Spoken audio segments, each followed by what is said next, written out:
An balimaw ani ɲankuma bi kibaruya m'an bolo k'a las'aw ma o de ye ko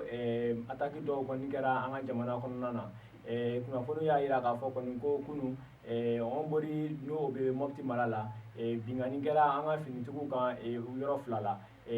dans gendarmerie ka poste ale ni douane ka poste o kɔni o kɛra mɔgɔw de fɛ marifatigiw nka olu kɔni ma lakodɔn fɔlɔ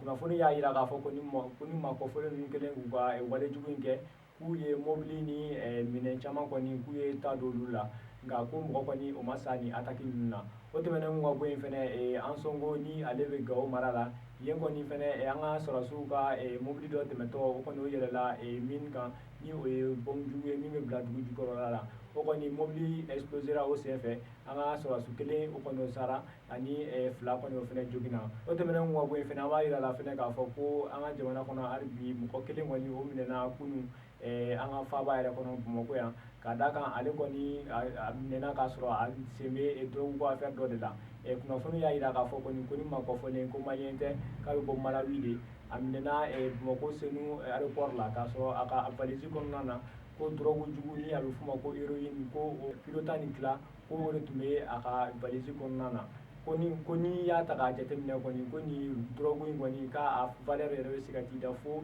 600,000 de la ko nin kɔni maakɔfɔlen k'a minɛna k'a datugu sisan kɔni k'a kan ka kiiri da a ka kiiri ko o don kɔni o ma décider fɔlɔ ni kunnafoni de tun b'an bolo k'a las'aw ma bi an ni ce aw ka tulomajɔ la